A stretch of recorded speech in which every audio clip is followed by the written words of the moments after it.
এক লুটেরা দুর্নীতিবাজ খুনি ডাকাতকে পরিবর্তন করে আর এক ডাকাতকে ক্ষমতা বসাতে চাই না, আর এক ডাকাতকে ক্ষমতা বসাতে চাই না।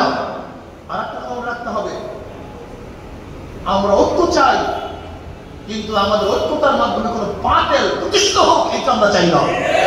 ঐক্য চাই, কোনো সন্দেহ নাই, কিন্তু ঐক্যের মাধ্যমে কোনো বাতিল শক্তিশালী হোক, তাদের বাতিলগিরি সব জায়গায় সম্প্রসারিত হোক, এইটা কিন্তু আমরা চাই।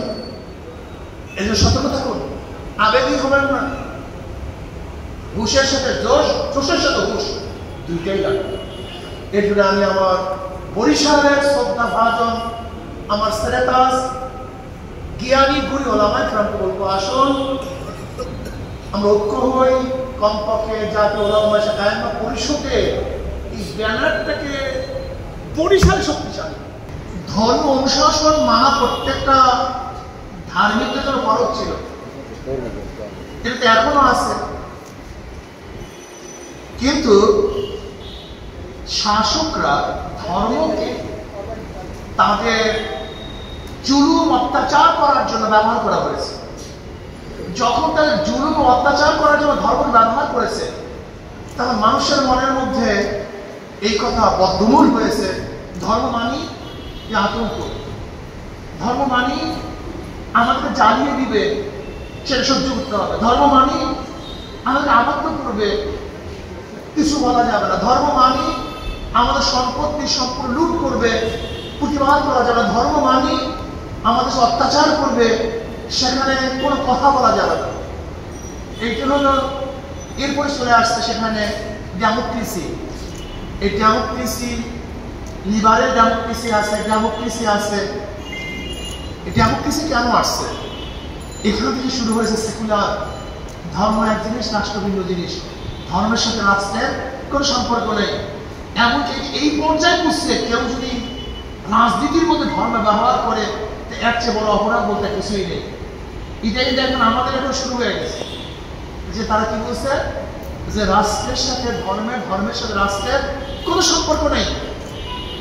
যদি কেউ ধর্ম ব্যবহার করে সবচেয়ে বড় অপরাধী, এর চেয়ে বড় অপরাধ বলতে আর কিছুই নেই। অথচ তারা জানিয়ে না ইসলাম কি জিনিস। ইসলামের সাথে রাষ্ট্র এবং রাষ্ট্রের সাথে ইসলামকে আলাদা করার কোনো সুযোগ নেই।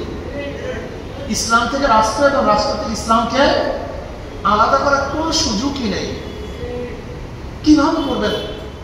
ইসলামের হাজারো কাজ আছে, যেরকম আমার অর্থনীতি, এরা রাষ্ট্রের সাথে সম্পৃক্ত, আমার এলসি রাষ্ট্রের সাথে সম্পৃক্ত, আমার মসজিদ, আমার মাদ্রাসা, আমার ওয়াজ, আমার নসিহত, আমার ফতুয়া সব কিছু রাষ্ট্রের সাথে সম্পৃক্ত।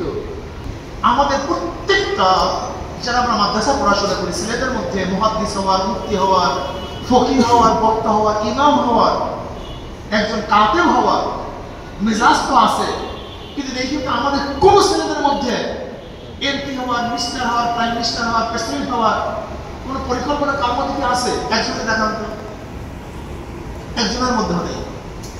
আচ্ছা বেশ ভালো কথা, আপনি কি মানুষ না? আপনি কি এদেশের সন্তান না? আপনি কি এদেশে জন্মগ্রহণ করেন নাই?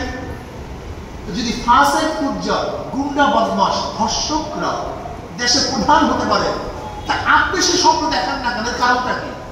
এটা বলুন তো। মাথা থেকে নিয়ে গেছে না, মাথা থেকে দূর করছে, ধরে না রাষ্ট্র পরিচালনা করবে।